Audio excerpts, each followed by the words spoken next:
Assalamualaikum warahmatullahi wabarakatuh. Hari ini kita akan membahas sebuah kunci sederhana menuju kebahagiaan dan ketenangan batin yang sering kali kita lupakan, yaitu bersyukur.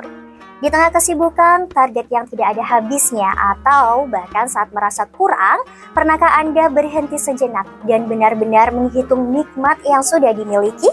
Nah, di episode kali ini kita akan mengungkap kenapa rasa syukur itu bukan cuma soal ucapan, tapi adalah kekuatan super yang bisa mengubah pandanganmu terhadap hidup.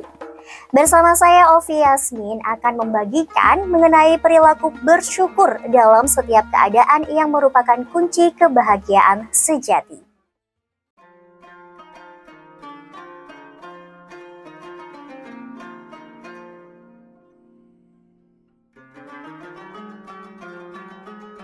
Syukur bukan sekedar ucapan alhamdulillah, melainkan kesadaran yang lahir dari hati, diucapkan oleh lisan, dan dibuktikan dengan amal. Seorang hamba yang bersyukur menyadari bahwa setiap nikmat kecil maupun besar adalah karunia Allah. Bahkan, napas yang sering kita abaikan pun adalah nikmat luar biasa. Jika kita hitung, nikmat Allah tak akan pernah terhitung jumlahnya. Sebagaimana firman-Nya dalam Quran surat An-Nahl ayat 18, "Jika kamu menghitung nikmat Allah, niscaya kamu tidak akan mampu menghitungnya. Sesungguhnya Allah benar-benar Maha Pengampun lagi Maha Penyayang." Al-Quran berulang kali menekankan pentingnya syukur. Dalam Quran surat Ibrahim ayat 7 Allah berfirman, "Ingatlah ketika Tuhanmu memaklumkan, sesungguhnya jika kamu bersyukur, niscaya aku akan menambah nikmat kepadamu. Tetapi jika kamu mengingkari nikmatku, sesungguhnya azabku benar-benar sangat keras."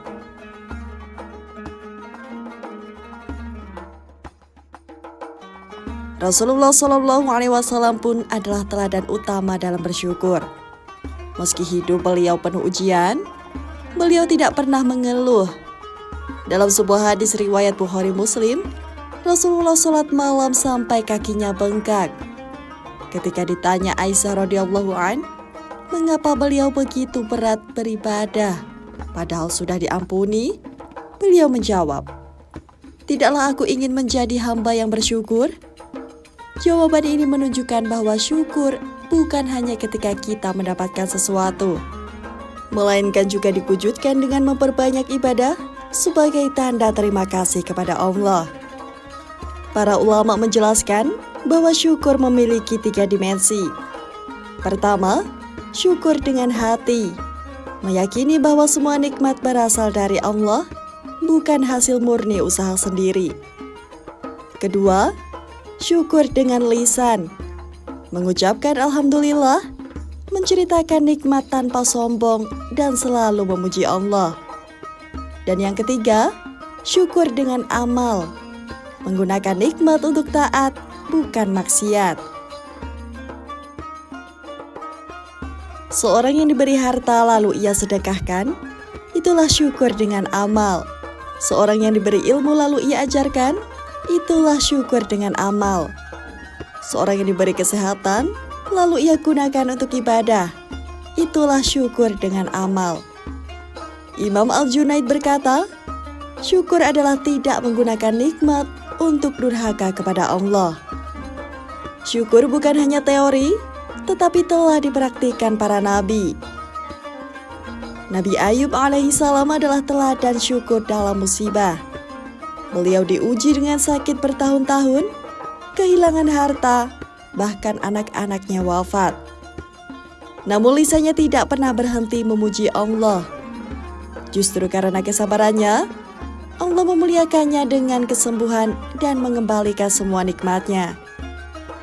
Rasulullah sendiri hidup sederhana.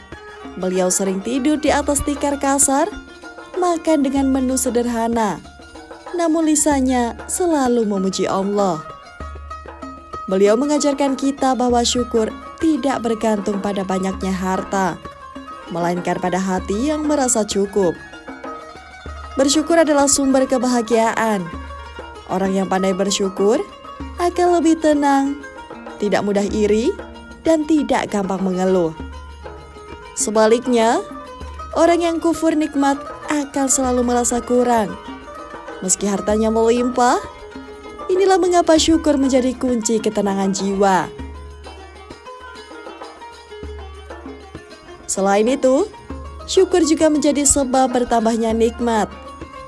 Allah berjanji dalam Quran surat Ibrahim ayat 7 bahwa syukur akan melipat gandakan karunia. Ingatlah ketika Tuhanmu memaklumkan, sesungguhnya jika kamu bersyukur, niscaya aku akan menambah nikmat kepadamu. Tetapi jika kamu mengingkari nikmatku, sesungguhnya azabku benar-benar sangat keras.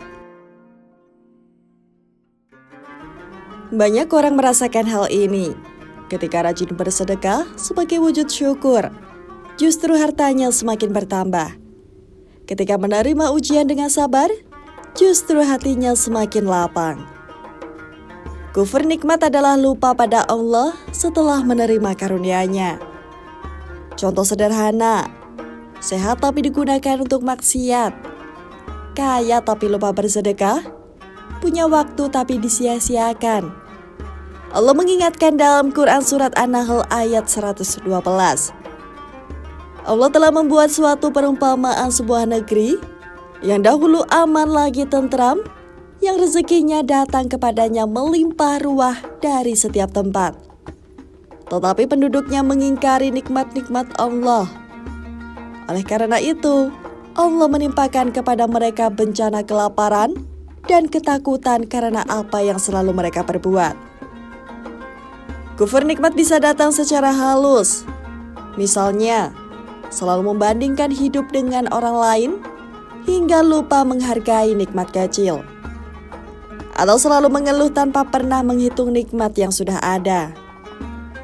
Di zaman modern, godaan kufur nikmat semakin besar. Media sosial membuat kita sibuk membandingkan diri. Kita melihat orang lain lebih sukses, lalu merasa hidup kita tidak ada apa-apanya.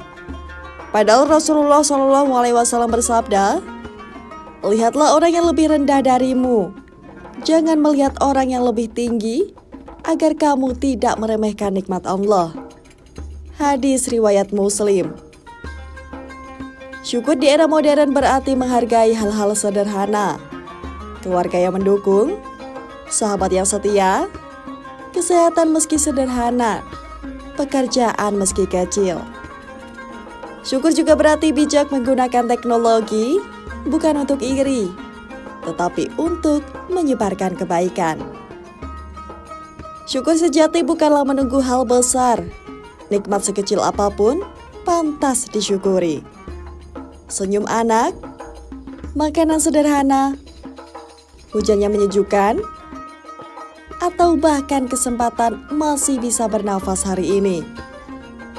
Banyak kisah nyata mengajarkan syukur. Ada orang miskin yang tetap tersenyum karena masih bisa makan seadanya. Ada orang sakit yang tetap mengucap alhamdulillah karena masih diberi kesempatan hidup. Ada orang kehilangan pekerjaan tapi tetap optimis karena yakin Allah akan mengganti dengan yang lebih baik. Di rumah sakit, sering kita melihat pasien yang sakit parah namun tetap tenang. Bahkan mendoakan orang lain, itulah syukur yang sejati. Sebaliknya ada orang yang sehat dan kaya, tapi hatinya gelisah karena tak pernah bersyukur. Adapun cara praktis melatih syukur yaitu, yang pertama bangun tidur dengan doa dan ucapan alhamdulillah. Kemudian catat minimal 3 hal yang bisa disyukuri setiap hari. Ucapkan terima kasih kepada orang-orang terdekat. Gunakan nikmat sesuai fungsinya. Mata untuk ilmu, telinga untuk nasihat, harta untuk sedekah. Belajar syukur dalam musibah dengan berkata, Inna lillahi wa inna ilaihi raji'un. Mari kita panjatkan doa syukur. Ya Allah, jadikanlah kami termasuk golongan orang-orang yang pandai bersyukur, dan termasuk hamba-Mu yang sedikit yang Engkau sebut dalam firman-Mu. Sedikit sekali dari hamba-Ku yang bersyukur. Syukur adalah kunci pembuka pintu nikmat. Ia menjadikan hati damai, hidup lapang, dan rezeki berkah.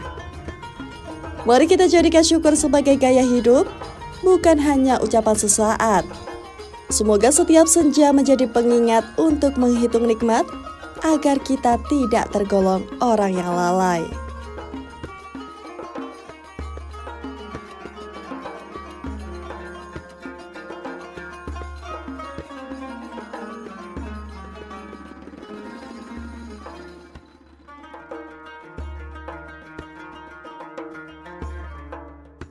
Selesai sudah pembahasan kita mengenai keajaiban bersyukur. Ternyata rasa syukur itu bukan hanya soal mengucap terima kasih, tapi sebuah mindset yang bisa mengubah cara kita melihat dunia. Dari yang tadinya kurang jadi selalu merasa cukup dan bahagia. Semoga kita semua makin terbiasa menghitung nikmat, bukan menghitung kekurangan, karena disitulah ketenangan hati dan keberkahan sejati akan kita temukan. Terima kasih sudah menyaksikan tayangan kami. Semoga informasi yang kami berikan bisa menghibur dan menjadi inspirasi untuk kita semua. Tetap ikuti media sosial kami untuk update terbarunya ya. Saya Ovi Yasmin pamit, sampai jumpa di episode berikutnya. Jangan lupa untuk terus saksikan Momentum Senja hanya di Java Televisi. Menyapa senja, menemukan makna. Wassalamualaikum warahmatullahi wabarakatuh.